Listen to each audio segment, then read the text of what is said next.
Hey, what's going on everyone? I'm Silent Court, here with your latest Watch Dogs tips, tricks and information. If you're enjoying the content, be sure to hit that like button and also subscribe for more daily content. So as you probably can already tell, my voice does sound a little bit off. I'm actually really ill right now. I've not been this sick for quite a while, which kind of sucks. But I've been absolutely dying to make some new videos and talk about Watch Dogs. We're only really a week away from this game being out now, guys, so we've not got long at all. So as you can probably tell from the title of this video, it's going to be about GTA versus Watch Dogs. Now it's a comparison I don't really like to do, but I get to see this question so often. For the purpose of answering that question, I'm going to be making this video. The reason I don't really like to compare them is because GTA and Watch Dogs, although they're both open world games, they're both very different. They both play in very different ways. They have their own unique styles, and they're both very unique and awesome games in their own right. It's kind of like comparing Battlefield and Call of Duty.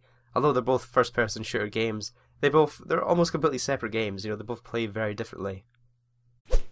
So let's get into the video. First of all, I'm going to be talking about graphics. So graphics in GTA, they're not bad. In fact, they're actually really good for a last-gen console game. But comparing it to Watch Dogs really is just next-gen graphics. I feel the overall color palette is a lot more realistic as well for Watch Dogs. And if you guys have seen the Nvidia trailer, you'll know how awesome Watch Dogs looks on PC. You get better textures, better draw distances, you're going to be getting high resolution and FPS. It just looks pretty incredible on PC. Next up are missions and side missions. So both GTA and Watch Dogs both have their kind of centerpiece campaign missions, and then your sort of side quests at the side that are unrelated to that. Now, GTA kind of has your strangers and freaks that you can meet when you're roaming around the city. Now, Watch Dogs is going to have something similar. You can predict crimes as you're walking around, and you can intervene, and that kind of opens up a whole side of mini quest to that. And there's also a whole bunch of other random things that can occur in the streets that you can go and check out and might open up and branch out into more things and collectibles and things like that. Next up we have the map size. Now I have discussed this in a few videos before when Jonathan Moran has talked a little bit about the map size in Watch Dogs. Now it is a smaller map than GTA, I believe. However, Ubisoft have said they don't really need to make a massive map with loads of space to be able to fly jets and planes and things, because we're not going to be able to fly jets and planes in Watch Dogs. So what they've done is they've kind of condensed the city so that when you are in the city of Watch Dogs, it's going to feel a lot more dynamic. There's going to be a lot more happening in that smaller area. So that's why the map size is a little bit smaller. It's to really make a big more thriving city, if you guys know what I mean.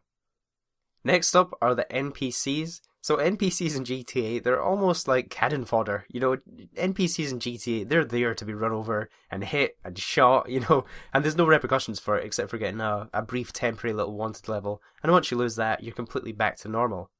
In Watch Dogs, everything you do to civilians kind of affects the overall way civilians will view you in the future. So if you're killing a lot of them, you might be viewed as a little bit of a vigilante. However, you do have the option to save pedestrians and be good to the people, and they'll start to like you, they'll start to forgive you for stuff. And there's also the whole aspect of the profiler. So with this profiler you can see people's their name, their age, what they do, and random facts about themselves, what their habits are. And it kind of takes away from GTA's almost nameless NPCs. In Watch Dogs, if you kill somebody who's say pregnant or has a terminal illness or something, you might feel quite bad about that. And I also feel in Watch Dogs, the NPCs are going to be a lot more active. They actually all look like they're in the big city. And one thing I'm really looking forward to is just roaming around and seeing what NPCs are getting up to. Because I think there's going to be quite a lot of just sort of NPC random moments around the city, especially in maybe some of the rougher areas. What are those people going to be doing? So the last thing I want to talk about is the multiplayer. So in GTA, we've obviously got GTA Online, which is kind of like a whole free roam of the city where all the missions and everything is structured out of that GTA Online world. In Watch Dogs, however, the multiplayer is almost seamlessly built into the single player. So while you're, say, roaming around in your single player, you can have people infiltrate in your session. So the kind of multiplayer and single player are very intertwined. So when I was at the Watch Dogs event, I actually did play quite a few hours of the multiplayer, and obviously there are 6 different confirmed multiplayer modes. So there's tailing, where you can infiltrate into somebody's game and just kind of watch them, spy on them, and it kind of gives that feeling that you could always be watched while you're playing Watch Dogs. Then there's the hacking contracts, where you can infiltrate into somebody's game just for the sole purpose of hacking them. Decryption, which is a team versus team based multiplayer mode, where you kind of have to decrypt a file, and both teams are working to keep a hold of that file for as long as possible to decrypt it. Then there's also multiplayer racing, where you could race against other players to the finish line. And then there's the game mode where you can battle head to head against somebody that's using the Watch Dogs app, so they'll be sending the police after you and using hacks against you, and you'll have to basically race to a finish line. And then last of all, we have the free roam. Now, we have seen time and time again this free roam being kind of referred to as a bonus. You know, it's always called a bonus free roam. And I get the feeling that the free roam isn't really the main focus of the multiplayer in Watch Dogs. And comparing this to GT Online, since that's the purpose of this video, you know, at GT Online, everything is built out of the free roam. However, in Watch Dogs, the free roam is kind of like a bonus where you can kind of just mess around with the city. All the multiplayer modes aren't built out of this free roam. The multiplayer modes are built out of their own, respective multiplayer modes. So hopefully that will help you guys distinguish some of the main factors between GTA and Watch Dogs. And just as a closing fact, they're both absolutely awesome games. I definitely recommend playing both, and definitely buy Watch Dogs when it's out.